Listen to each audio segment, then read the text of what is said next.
friend. To the How-To Heretic. I'm Uncle Mark. I'm Uncle Dan. I'm Uncle Doug. And this is your user's guide to life on the outside. That's right. Leaving religion is your first step into a larger, better world. But it can also be a scary world. Ooh. Things work differently now. Never fear. That's why we're here. We're your audio uncles. And with help from good friends and experts in all sorts of fields, we're going to share the stories and seek the knowledge to build a great life. After all, you only get the one that we know of, so you better make the most of it.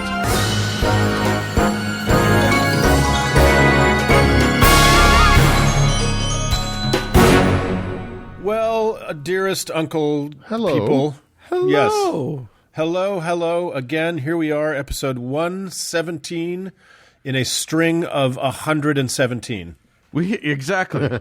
Unbroken string. It's interesting because every show we do is the last one we've done. Ooh. And the math checks out. I don't know how we did it, but we did it because Boom. we're not that smart. So we got a show. It's an emotional roller coaster. It's a little up. It's a little down. Yeah. And I think I kind of hit the middle note with we talk about the worst daycare center in the world. Yes, indeed. That isn't in the world. Yeah. Yeah, and I definitely hit the low note. We're going to talk about the poor Uyghurs in China. That's right. Oh, God. And I hear those sleigh bells ring-a-lin, ring-ting-ting-a-lin. Boo. Yeah, exactly. Figure out... I'm bringing Paige back onto the show so that we can all figure out what we're supposed to do with our families at Christmas time. Burn them. Kill it with fire. All right. Well, without further ado, let's just dive right in.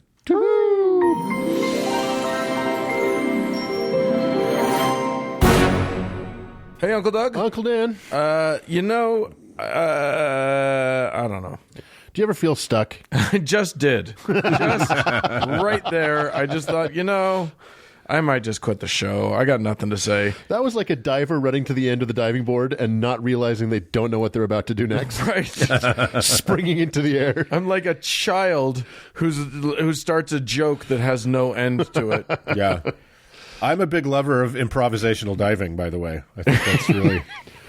You guys were both swimmers, but I was the improvisational diver. We actually used to play a game, Uncle Mark, if you remember this, from time to time we'd play it at workout, where you'd run to the end of the diving board, and then just as you come down to the bottom of the spring, somebody would yell either dive, jump, or flip. Yeah. And you had to do that. It never was any of those. It was some horrible hybrid of near just death. A flailing belly flop. Yeah, totally. It was beautiful. So, well, for you guys feeling stuck, I might have a little something for you. And, guys, we have some laughs and some yucks on the show talking about the harm religion almost inevitably does to anyone who has the bad luck of coming in contact with it. But it's important, among all the laughter and the good times, not to forget the harm religion inevitably does to anyone who has the bad luck of coming in contact with it. Sometimes the harm is huge, like teenage girls being burnt alive because somebody thought they saw them talking to a black cat, or it can be small, like the children of Jehovah's Witnesses never getting birthday presents. But, Boo. Yeah, mean. Why? But religion will not rest until somebody gets hurt. So today I want to talk about one such totally needless source of pain that the vicious, venal, and vainglorious virgins at the Vatican have casually inflicted on their long-suffering parishioners since, checks notes, about the 4th century AD. And that utterly pointless, insidious sort of evil is a very stupid thing called, in the Latin of the Pope, limbus infantium, or in the Queen's English, the limbo of the infants. So, recall with me, dear uncles. So we're talking about people who can't even walk somehow making it under that pole, which I think is amazing. Well, I thought Limbo of the Infants was Sting's second album. Well, they're so goopy that they can just slide right under the the limbo stick, right? You got to get one of those curling brooms to go in front of them and. So exactly. You got to clean your infant from time to time. So lubed they are with amniotic grease. So anyway, and then they're snapped back by the cord. It's a pretty exciting thing to see. We don't have kids. Baby yo-yos is our entire idea of how children work. So recall with me, dear uncles, our two-parter on hell in episodes 76 and 77, where we explored how forget? it was everything.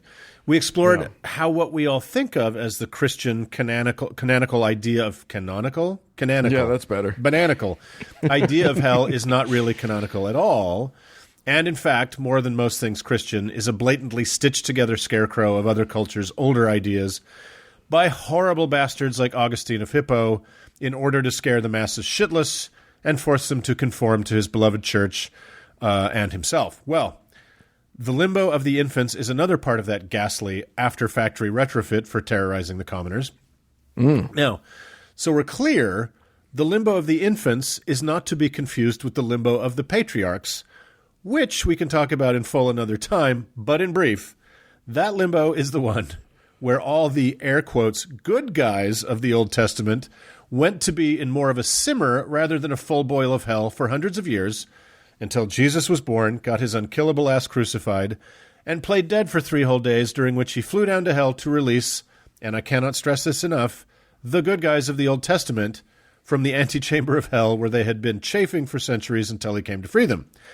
I'm talking about Adam and Abraham, fucking Abraham, Moses, Noah, David, Isaiah, maybe some women without names, but probably not, etc. Right. This is called the harrowing of hell, and it's a very stupid idea indeed. But it just illustrates, if the all-loving, all-forgiving Christian God thinks the reward for his greatest and most faithful prophets was centuries in hell for their service, fuck that guy. Don't be his friend. In fact, delete his number and unfriend him on Facebook. He's that terrible. So that seems extreme, but okay. I know it's extreme, but this is how he treats his best friends, right? Yeah. So, yeah, no, that's a different limbo. Same neighborhood, different house. No, the limbo of the infants is the outer edge of hell. Yes, hell, where babies, yes, babies, go forever for the unforgivable sin of failing to get their days-old selves baptized before they died. Oh, no! Can you believe the carelessness and the lack of planning and foresight it takes for an infant to fuck up that badly? It just seems so simple. That's the one thing you got to remember to do. Especially if they knew they were going to die. Fucking you had one baby. Job, baby. One Stupid job. Baby. But why is dying before getting a little bit wet by the hand of a creepy old Catholic priest that is very much looking forward to you blossoming into a sexy 9-year-old in a few short years such a problem? Is a question our baby listeners are surely asking. Yeah. Well, baby listener, long before you were born, almost 6,000 years ago, a man made of mud was exhausted by having just named all 8.7 million species on Earth, Genesis chapter 2, verse 20, look it up, was tempted by a female clone made from his rib, who was herself tempted by a talking snake to eat an apple, forcing them to realize they were critically underdressed, and so now women get periods. Boom, original sin. You're as fucking guilty of it as those first apple eaters God created and made perfect, but failed to foresee the dangers of an apple tree that revealed their nakedness in a garden full of fruit-bearing trees and bushes he made for them to eat from. So fuck you, baby. But also thank you for your excellent question, baby. Also, look for our new album coming out, Fuck You, Baby. It drops in January. And it's to the tune of Santa Baby. Yeah. Fuck you, baby. So I hope that clears things up. Pro tip. If you want to really understand the galactic, internally incoherent, embarrassingly awful mess of Genesis, just go ahead and read it.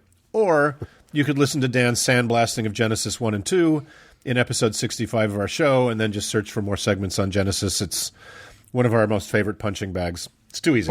Or go to the Answers in Genesis website and realize that they actually don't have any. Yeah, right. Yeah. It's as funny as our show, I hope, for you. So anyway, back to you poor hellbound baby. So two people who, unlike you, were created as fully formed adults, so that's incongruent narrative quirk a good editor of the Supreme Being maybe should have caught prior to publication, had a single serving of fruit, and yada, yada, yada, you were evil at the moment of conception. Proper planning and just a little bit I hate when of, that happens. Proper planning and a little bit of luck would have had you moistened with holy water. And also, we did a whole thing on holy water, which I just listened to again the other day in episode 37. It's gross and hilarious. But oops, you died, like probably millions of pre-baptized babies born to Catholic families, ever since the throne of St. Peter cast its gruesome shadow over this luckless world. I should point out that despite being technically in the greater hell metropolitan area, or the GHMA as the locals call it. The limbo of the infants is not the full-on pitchfork stabby on a barbecue spit forever part of hell. That's downtown. So the limbo of the infants is not set to broil, but is rather a place where the baby's souls spend eternity sad that they are not in the presence of God, who killed them, but then won't let them come and hang out with him, which is rude and also stupid and also monstrously fucked up when you think about it like that. So they just linger in relative contentment, but also eternal disappointment for not making it to the font on time through no fault of their own. And they stay babies. They stay babies forever. So there's just this field full of, is it zero gravity? I hope. I hope it is. Yeah, it's a big womb. It's a giant amniotic sac, like the size of Jupiter. But it's mildly uncomfortable. It's like that scene in The Matrix where Neo wakes up. It's exactly like that. And yes, this awful idea is purely made-up trash that the Catholic hierarchy could have, at any point over almost 2,000 years, just deleted and said, yeah, babies are all good, but still have not bothered to do. But just to put the diabolically evil nature of the Catholic idea of the fate of tragically deceased infants in perspective, let's do a little comparative shopping among some of the other truly terrible, hopeless, and cruel religions to see how they stack up, shall we? Hooray! Yeah, a little bargain shop, a little comparative shopping. The Jehovah's Witnesses. The answer a supercomputer would spit out if asked what the polar opposite of good times is. What do they think? What do they think happens to babies who die before baptism? It must be as awful as everything else they believe, right? Nope.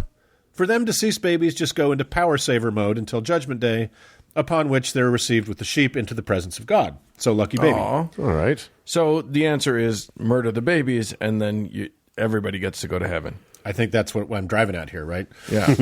Muslims. I'll bet you guys are thinking they've got a particularly harsh fate in store for any and all infidels, no matter how small, right? Nope again. Firstly, they reject the ghastly idea of original sin totally, so babies are not born broken. And those that die before finding Allah in prison are automatically considered sinless Muslims, regardless of the faith their families were born into, and they go directly to heaven, where they are taken care of by no less a personage than Abraham himself. Oh, how about that? Love it. How about There that? you go. Keen listeners will note that Abraham maybe isn't the most trustworthy daycare provider, but rolling the dice with old Stabby Dad beats the suburbs of hell for sure. He will definitely circumcise them, though. Yeah, well, I mean, just manners. As he should.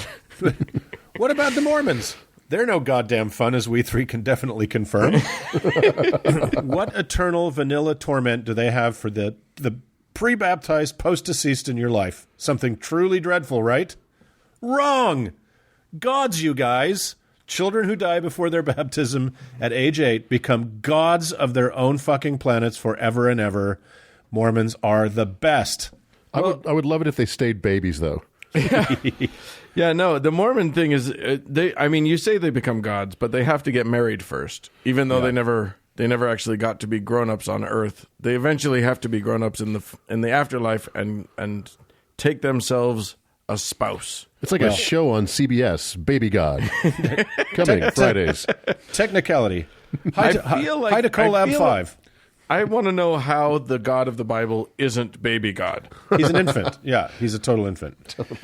So, in this way, like so many others, Catholicism is uniquely awful. It's all made up. Why be so needlessly mean to parents who've suffered the devastating loss of an infant? And so true. Why? And unlike almost everything else in Catholicism, you can't buy your way out of limbo of the infants. There's no indulgence the rich can pay the Pope, no saintly intercession, no prayers, nada.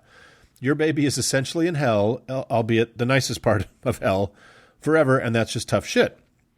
Wow. So the Vatican has a strange sort of don't ask, don't tell stance on the limbo of the infants, claiming it isn't exactly official church doctrine, but also never having come right out to say it's bullshit. The most recent popes have tried to take the jagged edge off this horrendous idea as modernity continues to expose the church as a vile and regressive institution, saying that maybe the mother wishing for the baby to be baptized would send them to glory, but only if they died in the womb pre-birth. Or, this is amazing, that God himself is the only being free from the doctrines and commandments of the church. So maybe he's made a workaround to spare infants from hell, but nobody really knows. Stop asking, suck it. He can grant a pardon to babies, but not to sinners. Yes. Can he kill a baby so big that he can't? No, wait. How does I can't remember how that works. Anyway, nobody does.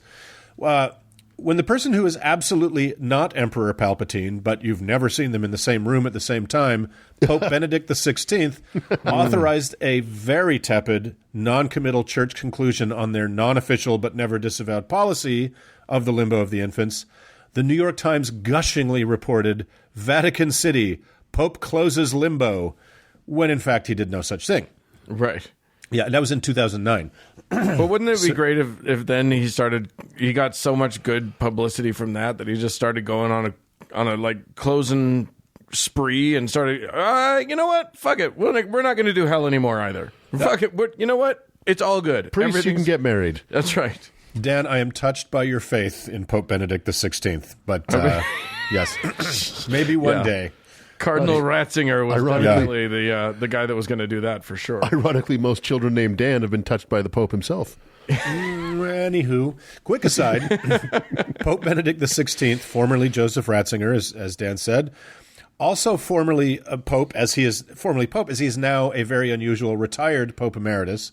Yeah, one of what, two? I think two ever. He used to be in charge of one of the oldest and worst departments at the Vatican, called the Congregation for the Doctrine of the Faith, itself formerly called simply the Inquisition. If evil has an eviler part, that's what the Congregation of the Doctrine of the Faith is. They're basically the Sith, right? But part of what this former pope did as head of the Inquisition in his pre-pope days was to gather as many of the church's files on pedophile priests and their victims behind the sovereign walls of the pretend nation of the Vatican as possible, hiding them forever from local and international laws, re-victimizing his precious church's juvenile victims, and adding callous insult to grievous injury. This is the fucker that worked tirelessly to make sure victims of childhood rape and abuse would never be able to find some small relief from their struggles, and people think he was going to close limbo, easing the pain of countless grieving parents, agonizing over their babies forever in hell? Yeah, fat fucking chance. Giving a shit about children and their families has never been on Ratzinger's to-do list. He eventually said, yeah, babies in hell sucks, but who's got time to think about that with all these gays to hate? Am I right? So for serious true-believing Catholics, the limbo of the infants is still a very real thing. And for those that have lost unbaptized children, it's a brutal, emotionally devastating cross to have to bear throughout the rest of their lives. And this is the whole point, isn't it, guys? Organized religion is terrorism. Keeping people afraid and in pain is a way to keep their butts in the pews and their coins in the collection plate. And fear, as we know from psychology, is more motivating than love, especially if you give people no reason to love you. So tell people they're sick and it's likely terminal, but luckily you have the cure, and it might just work if they do exactly what you say, and they'll beg you for it. So limbo is pointlessly cruel unless you understand the cruelty is the point. Again, They could change at any time, but they don't. Most weirdly for the assholes in the Vatican, like I mentioned above, they haven't turned it into this market of bereaved and devastated families into a cash cow like they have almost everything else. But I guess when you're more shitty and incoherent than you are callous, I don't know. This is what you get. And so, in conclusion, Catholics. All right, that's fair. Yeah. So that's the limbo of the infants, guys. If you're a baby out there, please get yourself down to the Abbey. Yeah, exactly. Yeah, go get some fecal matter containing water smeared on you. Go get some staphylococcus all up on your head, and then you won't go to hell. Yeah. Hooray! All right, let's move on before we all get staphylococcus.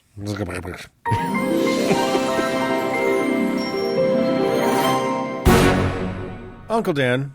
Hey, yo. You know, we like to dip a toe into the very rare, very, very, very, very rare, infrequent, bad side of religion.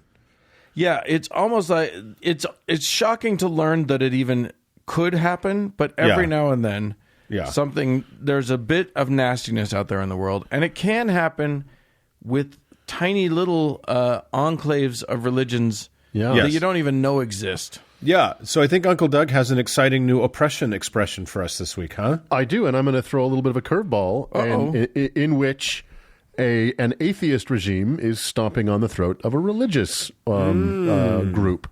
Fun. Yeah, that's nice. It's good to hear that it can go all the different directions. Yeah, and if it makes you feel better, there's a lot of people who suffer, so don't worry. Hooray. Yeah. Well, dear uncles, we are what we would call an atheist podcast, mostly because of all of the things we say. And it is our editorial position that less religion is better and no religion is best. Unfortunately, history has provided us with precious few examples of a truly religion-free society. The only truly atheist society that I'm aware of was the very short-lived and disastrous Cult of Reason in France that we covered back in episode 95. If I am wrong, please do at me. The other examples that religious people always try and throw in our faces are, of course, Soviet Russia, Pol Pot's Cambodia, Hitler's Germany, North Korea, Communist China. No matter how many times you debunk this argument, it never really goes away. Yeah, it's pretty amazing. Like, the Nazis can all walk around with the phrase Gott mit uns, God is with us, on their belt buckles, and yet they're supposed to be an atheist regime. Exactly. So let's strike that one. They're the most obvious one from the list because, like you were saying, Uncle Dan, Hitler's Germany was avowedly religious and, until very late in the game, fully sanctioned by the Vatican. Right. Although all of the rest of these regimes tried and are trying to cast off religions that had previously oppressed their peoples, they are truly among the most religious societies in the world. It's just that the religion is the state. Yeah. Watch the video of when Kim Il-sung died and tell me that's not that's an atheist society. Yeah. It's a cult. It's a cult. It's a cult. Yeah. What's crazy is that we seem to be experiencing the simultaneous collapse and ascension of religion in the West. So it bears mentioning that at least 1 out of every 6 people on the planet reside in a country that on its face claims to be atheist. I'm talking, of course, about communist China. In spite of the protests we are witnessing in Hong Kong, which as of this recording have not yet been totally and violently crushed, the Chinese government has been very effective in keeping its population in check, with the notable exceptions of Falun Gong, which we covered back in episode 60, and, of course, the Tiananmen Square crackdown in 1989, which possibly killed thousands of people. I think there's something amazing about the fact that you're talking about Tiananmen Square and all of this cracking down, and then from somewhere in Canada, we hear a siren. Sorry, I was just trying to mute my mic. My hotel is like 2 blocks from the huge hospital here, so just be warned. That was a sound effect Cody put in for us. Yeah. Now, about 92% of the estimated 1.3 billion people in China are of the Han Chinese ethnic group. And so if China is willing to drive tanks into crowds of its own ethnic group, imagine the alacrity they would bring to repressing any one of the 52 officially recognized ethnic groups that make up the other 8%. Well, meet the Uyghurs. Which was a great show back in the 50s. Do you remember that show? Yeah, right I just after thought the laugh track Beaver. was so canned, right? Well, yeah, but I mean, that was just part of the deal. Yeah. So the Uyghurs are an ethnic and religious minority in Central Asia. The highest concentration of Uyghurs is in the northwest Xinjiang province of China, bordering Mongolia, Russia, Kazakhstan, Kyrgyzstan, Tajikistan, Afghanistan, Pakistan, and India. There are a lot of stands. A lot of stands, almost all the stands. There are smaller Uyghur communities in all of those countries, with some very small diasporic communities in Western countries, but the vast majority live in Xinjiang. Quick disclaimer, I'm going to say a lot of Uyghur and Chinese words, and I'm going to say them wrong. Yeah. If this bothers you, why don't you head on over to the Get Bet podcast and see how you like them applays. Wow. I like your preemptive anger. Yeah. I'm both pre and post. In the Xinjiang province, 80% of the 11 million Uyghurs live in oases strewn throughout the Taklamakan Desert of the Tarim Basin. The Taklamakan Desert is definitely worth a look on Google Earth. It's like God took an eraser to the map and just blotted out an enormous section. Most of the Uyghurs in this area live in the oasis cities of Urumqi and Kashgar. Whoa. The Uyghurs have been in the news lately, although not nearly enough, because a fat racist circus clown rage tweeting at a teenage girl is sucking up most of the news cycle. They have been in the news because China, who let's just say has been less than kind to this minority in the past, has decided to see if they can't break some human rights records. Right now, as we speak, somewhere between 1 million and 2 million of China's estimated 11 million Uyghurs are in what are called re-education camps spread throughout Xinjiang. That's at least 1 in 10. And a cultural and surveillance state experiment is taking place, the likes of which have never been seen before outside of dystopian fiction. So imagine if the unemployment rate in this country was 10%, we would be in a major depression, or if not a major recession, if not a depression. Right. Now imagine that it's not a 10% unemployment rate, but a 10% disappearance rate. Oh my God. And in typical communist Chinese fashion, that 10% is made up of the most crucial members of a society: professors, intellectuals, doctors, etc. Can you imagine what that must be like? So, I mean, I think every group in history has the 10% group that they could imagine leaving and have a smile on their face. Oh, for sure. Like you said, imagine all of these professors leaving, and I was like, Liberty University, yeah. Get rid of it. Before we dig into that fuck nugget, let's go back and look at the Uyghurs, who they are, and how they ended up on the business end of 21st century ethnic obliteration. And how you spell it. Oh, there's various spellings. The one that's most common is Uyghurs, Uyghurs. Yeah, I think we did that wrong. Anyway, keep going. The Uyghurs are a Turkic people who have far more in common with their immediate neighbors in Mongolia and the stands of the steppe than they do with the Han Chinese. There are many theories about the origins of the name, but the real reason is most likely lost to the mists of time. The Uyghurs consider themselves to be the original settlers of Xinjiang, with some accounts having them go back as far as 9,000 years. It was probably not that long ago, but they have been there for a very long time. The Chinese government claims that they only arrived in the 9th century and that they displaced the original Han Chinese inhabitants. More on that in a minute. As you might imagine, inhabiting a region of the world for thousands of years that basically every single European and Asian empire wanted a piece of leaves behind a rich and complicated history that makes one feel ignorant and small. The Mongols, the Chinese, the Russians, the Indians, the Iranians, the Syrians, and the Turks, among many others, all spent time killing and fucking in that region. Religiously, they may have been practitioners of the Proto-Indo-European religion we talked about way back in episode 10. Yeah, I remember before that. becoming Manichaean, then Buddhist, and then finally settling on Islam. The conversion of Xinjiang to Islam started in the 10th century, but was not completed until the 17th century. Brings us close to the modern day when in 1759, the Qing Chinese military invaded Xinjiang to once and for all defeat the rebellious Buddhist Uyghurs who ruled at the time. Not seeing Islam as a threat, the Chinese tolerated and even encouraged it as a better alternative than Buddhism. They do not know the Islam that we know. They would later change their minds. The Chinese would never leave Xinjiang again, and in typical fashion ruled with an iron fist. The transition of the Qing dynasty to the Republic of China did nothing for the Uyghurs, who rebelled and managed to gain independence twice, once in 1933 and again in 1944. They were backed by Joseph Stalin as a way of giving himself a bit of a buffer with China and fucking with China. The first rebellion resulted in the First East Turkestan Republic, but that only lasted a year before the Chinese regained control. The second rebellion lasted from 1944 to 1949 and resulted in the Second East Turkestan Republic. But when Mao Zedong founded the Communist People's Republic of China in 1949, Stalin withdrew his support for the Uyghurs, and they were once again crushed by the Chinese. It's a happy story. Yeah, thank goodness for that. Yeah. The Uyghurs have never given up on their dream of independence, so a low-level struggle has existed ever since, occasionally flaring up into violence. China is not known for giving up territory, and they consider Xinjiang to be an important buffer against the West, as well as having a lot of coal and oil. Oh, yeah. Well, they wouldn't care otherwise. Yeah, exactly. Right. Exactly. So Mao embarked on a program of resettling the Han Chinese into Xinjiang in order to dilute and hopefully finally eradicate the Uyghurs. As of now, half the population of Xinjiang is Han Chinese. So the Han Chinese were given incentives to move, and then once there, they were and still are given priority in hiring, promotions, salary, medical care, etc. This has done little to engender racial harmony. And in 2009, things got out of hand. 2 Uyghur factory workers were accused of raping a Han Chinese girl and were beaten to death by a crowd. The Uyghurs responded, and the ensuing Urumqi riots resulted in around 200 deaths and over 1,000 injuries. This was a black eye for the Chinese government that had just pulled off the 2008 Beijing Olympics as basically their entry into the modern community of families, or modern community of nations. Although China is officially atheist, they had tolerated the Uyghurs' practice of Islam mostly. But now the Chinese government imposed a draconian set of anti-religious laws, such as prohibiting the growing of beards, owning of prayer rugs or Korans, and they actually made it illegal to quit smoking or drinking. What?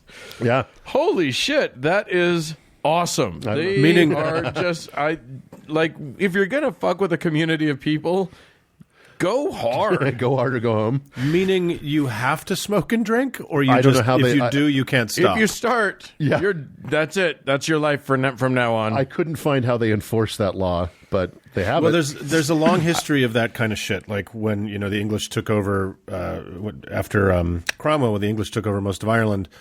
The speaking Irish was illegal. Traditional foods were illegal. You just kind of erase the culture. Exactly. Right? And that's the intention. Yeah. Jumping up to 2014, President Xi Jinping went to Xinjiang to see firsthand how things were proceeding. And while on the ground there was a car bombing and a knife attack in a train station where Uyghur separatists stabbed over 150 people. Holy moly. Yeah. What the Chinese government has decided to do in Xinjiang as a result has been, let's just say, a bit of an overreaction.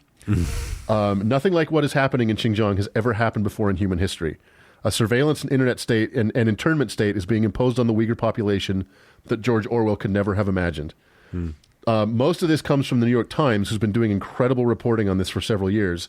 But as you might imagine, it's not easy to get reporters on the ground or get sources to report what they are seeing. Right. After the violence in 2014, the Chinese government essentially turned off Xinjiang.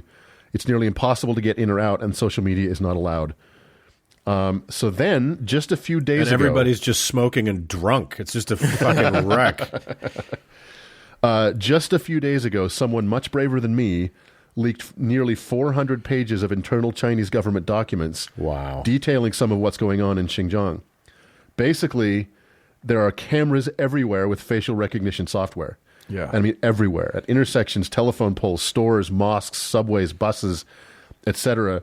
Some are meant to be seen, and some are not and are hidden.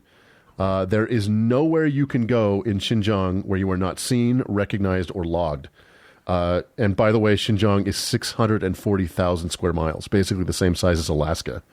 Holy shit. The Chinese government has set up checkpoints on nearly every block and have what they call, quote, convenience police stations every couple of blocks.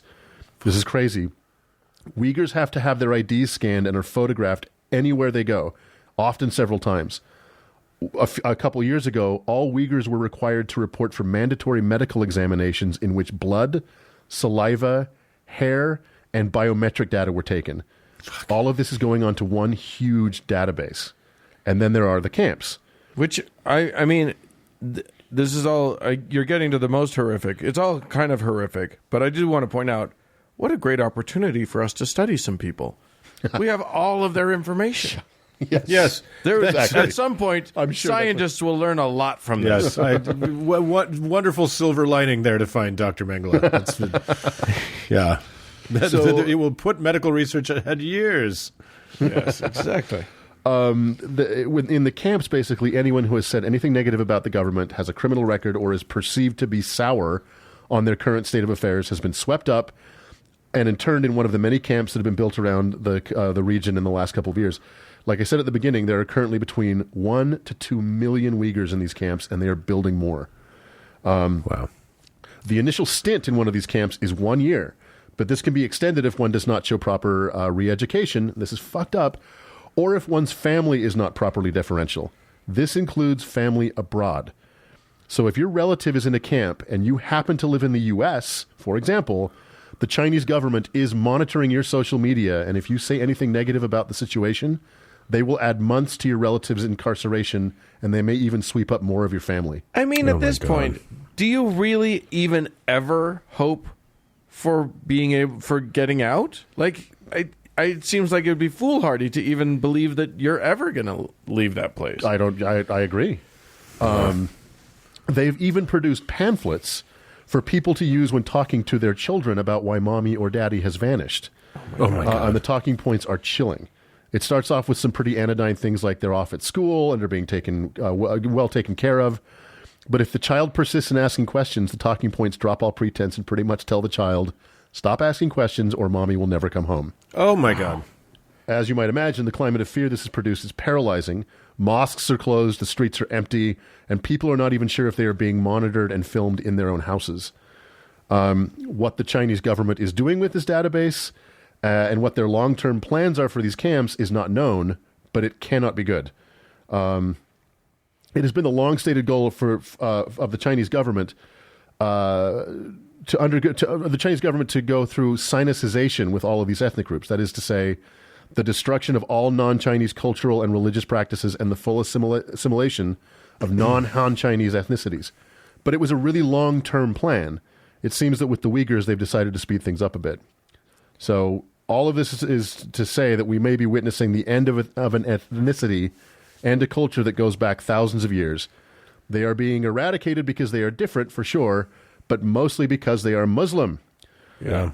Several Western countries have sent milquetoast letters of condemnation to China and the UN, urging China to free the Uyghurs. But in July of this year, ambassadors from 37 countries signed a joint letter to the UN Human Rights Council supporting China's actions. What? This list included ambassadors from Saudi Arabia, Syria, Pakistan, Kuwait, Oman, the United Arab Emirates, and Bahrain. Muslim countries? Some of the most powerful and wealthy Muslim countries in the world. That is insane. Throwing their support behind the almost certain genocide of a Muslim population. Now, before you ask, the United States was not on the list of countries supporting China. I'm almost shocked that that's the case. But it was also not on the list of countries condemning China. Right. Just days ago, Mike Pompeo, Secretary of State, was to announce sanctions on Chinese officials linked to this terror, but his piece of shit boss wants a trade deal with China, so suck it, Uyghurs. Just to be clear, the trade deal that Trump has just announced with China is called the Phase 1 deal. It's Phase 1 because Trump kicked all the difficult issues into Phase 2 so that he could announce this non-deal and try and distract from impeachment. So he could have a win that means nothing. I just want to put that little cherry on top of the shit Quick sundae. question. What possible motivation, I mean, it's probably just money, but why would the Saudis and the Bahrainis and why would they... Because they like repression more than they like fellow Muslims. And this is the thing, what China is doing is demonstrating to the world that this can be done. That you can have a complete and total police state and completely eliminate opposition, and countries like Saudi Arabia are down. Yeah, they're pretty excited about that prospect. Now, with the cat fully out of the bag, the Chinese government's response to this has been pretty much, so what? There's not a lot of momentum to doing anything about this, and unless we vote Trump out next year, the U.S. will not be a part of any effort to stop it. Yeah, so, I mean, say what you want about U.S. realpolitik and the quote-unquote Western order, but it was available as a counterbalance to things like this. There were methods to try to curb these terrible things if people were willing to do it, but that's gone. Yep. That's completely gone. Yeah, with I Trump. mean, when we had presidents that had any sense of morality whatsoever, and that's not a Democrat or a Republican thing. That's just a humanity thing. Yeah. And a Congress that was peopled by the same. We were a bulwark against this sort of thing to some extent because everybody needed to trade with us, so we were able to put extreme pressure on these countries to treat people decently. But we don't have that now, and the Chinese are clearly they see that completely. It's obvious to everybody. The behavior is rather brazen, isn't it? Even though they're certain aspects of it are kind of under lock and key and kept quite secret. It's not a secret that they're doing it. No, and they're not really denying it. And whatever it is they're doing with these camps and this surveillance state, they have a plan. What that plan is, we don't know, but like I said, it can't be good. I don't know. It's giving them a lot of credit to say that they have a plan. I think a lot of times we assume a plan from higher ups who are doing stuff. They may not have a plan. It may just be build a bunch of camps. I mean, that's what we do. We build a bunch of camps here. We separate children from their families or whatever, and then when people are like, "And what's step 2?" Right. We go, I will say if the Chinese are famous for anything, it's having a plan. That's what I was going to say. Well, it's long-term thinking. Yeah, they're long-term thinkers. They've had it with the Uyghurs. Whatever they're doing is, sorry to say, is some kind of final solution. Yeah. So a soccer player today. This happened just today. On Friday, a soccer player named Mesut Ozil, I'm sure I'm mispronouncing his name, from Arsenal in England, spoke out against the Chinese government and spoke out against other Muslim countries not doing anything to support Muslim populations. So the Chinese government today canceled the broadcast of his game in China. So, that happened with one of the U.S. professional basketball teams, right? One of their coach, I think, tweeted he tweeted support for the Hong Kong protesters. Oh, Hong Kong, that was it. Yeah, and the Chinese government brought the fucking hammer down on the NBA, and the NBA's biggest market after the U.S. is China. Yeah. Well, there you go. Fun. Hey, you're welcome. Thanks for the big pick-me-up there, Uncle Doug. That was delightful. Anytime. But yeah, go out there and tweet your support for Uyghurs and watch an entire country hate you. Yeah, I think we will lose our 4 Chinese listeners, unfortunately, after this episode, I'm sure. Yeah, exactly. You're welcome. Yeah. All right. Well, with that, let's dry our tears a little bit and move on. Yeah. Good luck, Uyghurs.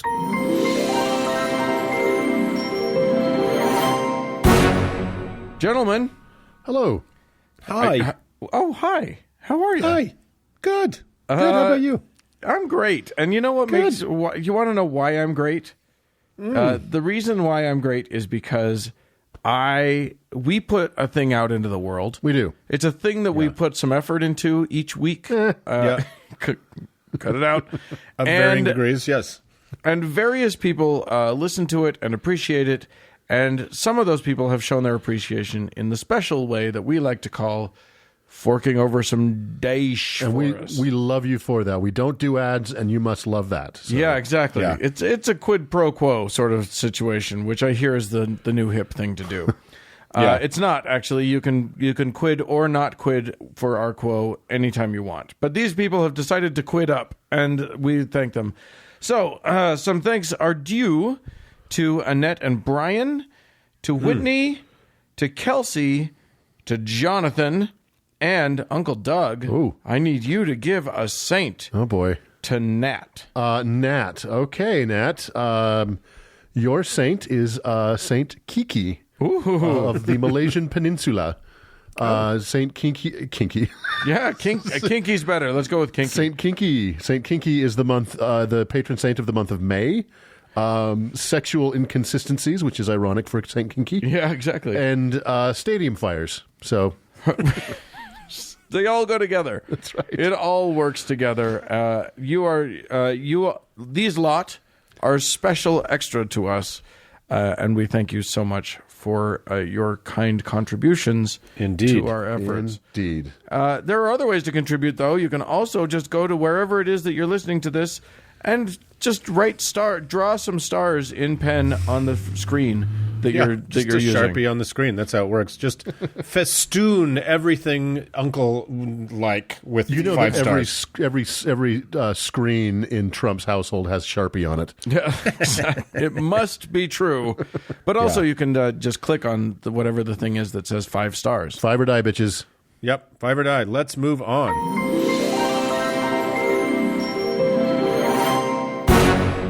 Hey, fellas. Hello. Hello. Listen, I don't know if you guys are aware of this. It's hard. Sometimes it's easy to forget about it because it's not it's not evident in the world, but it's Christmas time. I thought that was called Xmas. It can be if you hate Jesus. Oh, I don't. There's no evidence of Christmas. My hotel lobby that I had to hack my way through to get to my room today, there are so many fucking Christmas trees. It's like the end of The Shining down there. Yeah, there's no way of knowing it's Christmas. At least they're not. At least they weren't brought there by Melania Trump, in which case you would be truly terrified. The blood fountain trees. Slovenian blood fountains.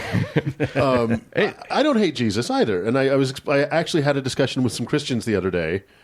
And they kind of got to that point of, why do you hate Jesus? And I'm like, I don't hate Jesus any more than I hate Thanos or Hans Gruber. Right. They don't exist. Right. But before we get into all of this, I do want to introduce that one of the voices that our listeners just heard isn't us. And that is Paige, you're back. Hey, it's good to be back. Thank you, sir. We've added a fourth white guy. Such diversity. Yeah. Well, that's what we needed. Anyway, listen, Christmas time is tricky. We've already talked, Paige, with you at least once about the holidays and surviving therein. But I wanted to talk again with all of us here because one of the things that happens, and this happens in a lot of families, but it happened. I'm going to use my wife's family as sort of the avatar for this, which is that every year they have had a tradition that goes back decades. And that tradition is everybody gets together, the extended family gets together, and they have all of these different things, including, gift exchange and food and all this stuff. But one of the things that they do is that they all get together and read Bible passages and sing Christmas songs, but they're all the Jesus-y Christmas songs. And they just, they read the story of Jesus. Now, as Uncle Doug has discussed in previous episodes, the story of Jesus isn't a story. It's actually many conflicting different stories, but they pick whichever ones suit them best, and they go on with it. And then they ask people, they go around the room and ask everyone in the room to participate. Uh-huh. Well, I think there's a problem of participation for those of us who don't believe in Jeebus, or for our Jewish friends who are secular, but from a family of who are asking them to participate in their traditions. And I just wanted to talk about where we fall in that, and how and what we should do to sort of decide our level of participation, and deal with the consequences of either participating and feeling like we're kind of doing something that's against our own intuition and our own understanding of the universe, or asking to opt out of participation and then dealing with the social pressures and the ugliness that can come from family members feeling like they've been rejected in some way. So I thought I'd bring all of you fellas in on this conversation and just sort of talk about what happens when you suddenly, because a lot of us started participating in the tradition as believers. Right. And now we're rejecting these traditions, or at very least we're sort of changing our way of dealing with it. So I thought I wanted to open it to the floor and just talk a little bit about how to navigate those dicey waters. I've got the answer. Oh, good. What you do, it's simple. And it's a very simple plan, so write these down. Put this on the whiteboard. There's no weapons involved. Does it involve a can of gasoline? No, you learn Latin, right? And then you get the big book of old Saturnalia songs, and you sing a Roman Saturnalia song in Latin while they're singing the Jesus song. Yeah, you can sing it as a descant over their decking the halls or whatever. It's too easy. Actually, I know that you speak slightly in jest there, but there's something in what you just said that's profound, which is, what are you offering instead? I mean, what do you offer instead of, singing something about a, God in a manger thing? What are you offering instead, or are you just a buzzkill? Oh, I offer wine, baby. Wine is always good. That's not going to work with the Mormons. But he's not offering it to anybody but himself. That's right. Believe I'm just me. drinking hard. And, So what Doug's actually offering is Drunken Doug. Drunk Doug. Drunk and dumb, which may work, and there are rituals to support you in that. But what are you offering? I mean, otherwise it's a little bit like basketball. You got two guys going down the court playing defense and offense with each other. And one's Dennis Rodman, and he's elbowing you, and he's trash-talking you. And that's just kind of fucking annoying, and it's getting to you, and it goes on, decade after decade. And finally, you retaliate and punch him out on the floor, and you get called for the foul. Mark, Dennis Rodman was a basketball player. Yeah, I was just going to say, Paige did not read the fine print about no sports metaphors. No sports metaphors. The point is, our beloved nerd listeners. Back, I thought Dennis Rodman was the U.S. ambassador to South Korea or North Korea. To North Korea, yeah. He's that or a porn star. Yeah, it's you're going to get called for the foul. Yeah. You've been baited. Not intentionally trying to bait you. They've got a long series of religious traditions, and they're frankly unaware or intolerant and don't give a shit that you're not among the faithful. And so you're being baited. And then when you retaliate and you're a buzzkill, you're going to be called for the foul. My question is, what do you offer that's at least as good or better than what they're offering? Are you doing your part? You can walk away from the ritual if you want. Saying no to things is certainly within your right and prerogative. You can fight, which is going to get you called for a foul, and you'll be a buzzkill at Christmas. Right. What are you offering? What do you got? That's an interesting thing, but I do see, so I guess what I'm seeing is a problem if you're coming in and saying, hey, instead of blank, let's do blank. Is that what you're saying? Well, if you're going to come in and say to a group of people, instead of doing what you guys have loved for decades, I'd like to do what I prefer. How's that going to go? Yeah, that doesn't sound like that'll work. No, so I'm not sure what it looks like, but I think we could have a real interesting conversation about how to shape what are you bringing.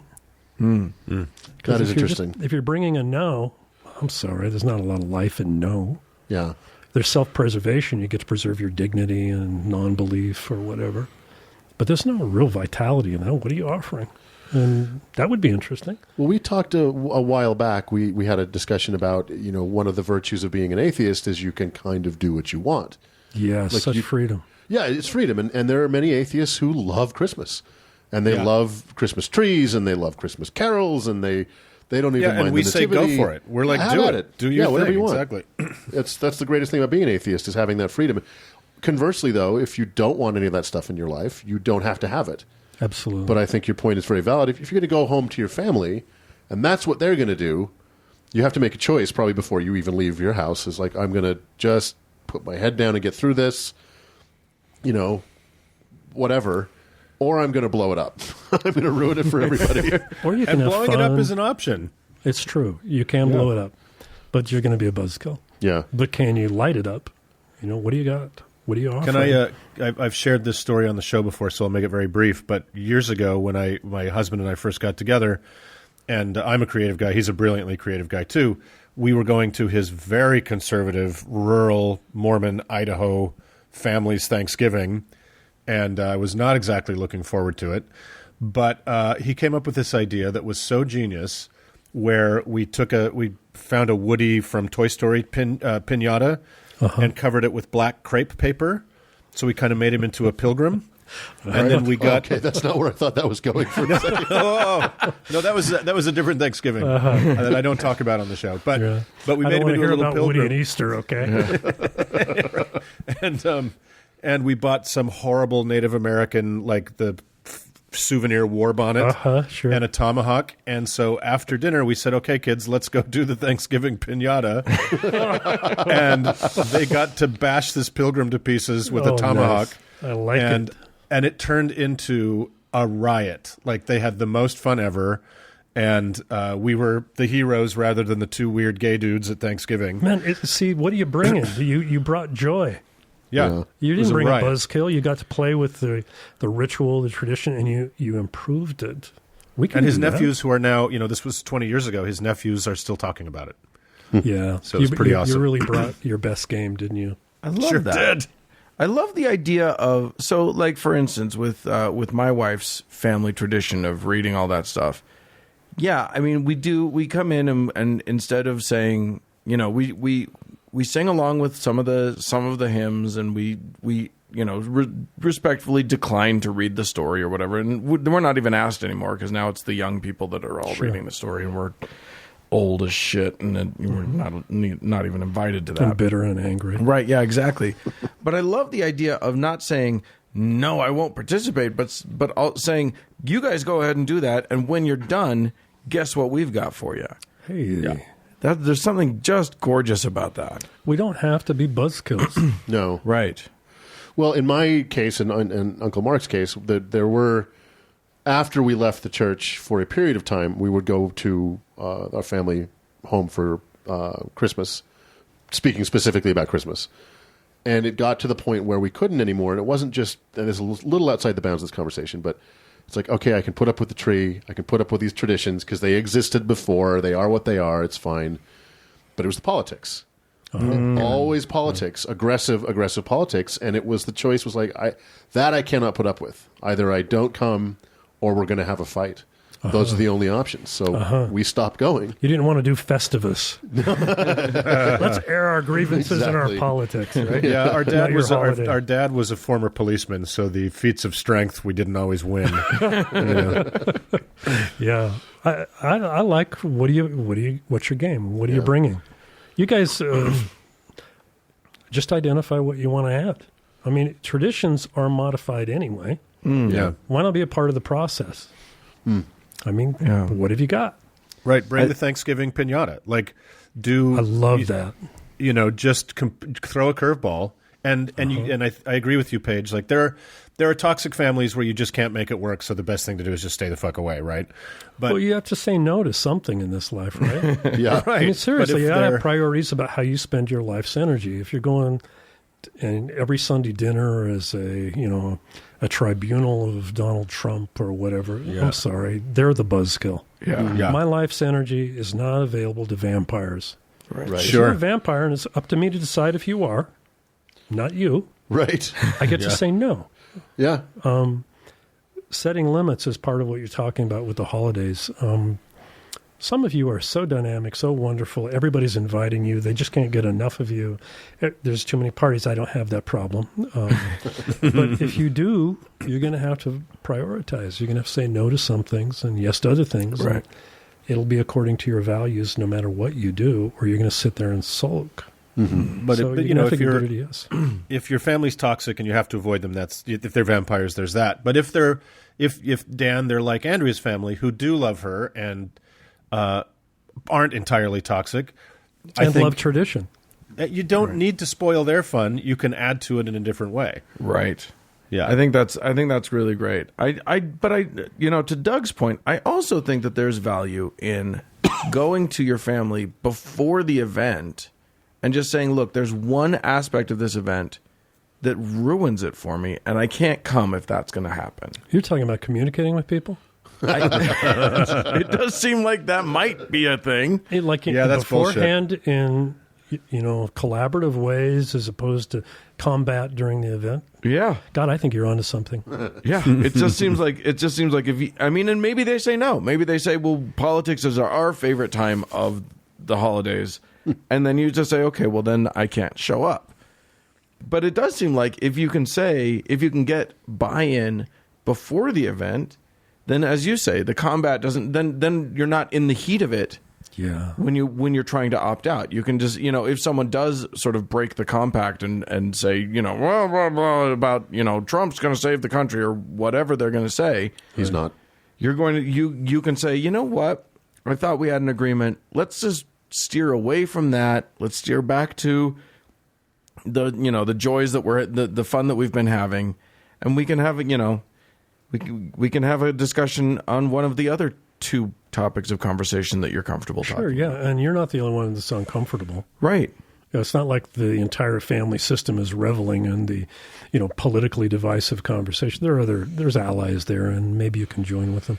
The question is, can you bring that conversation in advance? Right. Shape it, collaborate with your, like-minded folks to create the experience you want. Or you cannot go. Mm-hmm. Yeah. But what do you got? What can you offer? Let's modify traditions to support whatever it is that we love. We don't have to opt out entirely unless we do. And if you do, you know it. Yeah. Well, I think that is some lovely advice that we can let people go into their holiday season with. So, and by the way, the podcast has those piñatas available for each holiday. That's right. So go to howtoheretic.com and click on the pinata tab. We have a racial stereotype pinata for every holiday. I'm just going to say right now, the Hanukkah one is very problematic. It's a very problematic pinata. Just be warned. But the gelt that falls out is delicious. Yes, so exactly. Filter fish. All right. Well, Paige, thanks once again for joining us. We really appreciate you. Good hanging with you. Thanks, Paige. Right. Go ruin Christmas, everyone. Moving on. Buzzkill.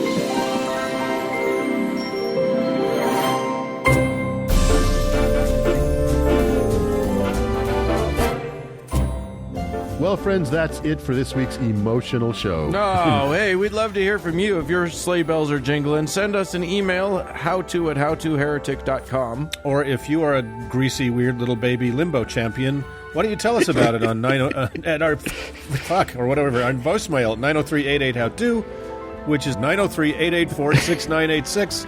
I'm also on Twitter at HowToHeretic. Uncle Mark's blood sugar is tanking. Oh, God. Thanks to our patrons. We love you. Yeah. And thanks to Cody Layton for editing the show. And thank all of you for tuning in. Bye, friends. Bye.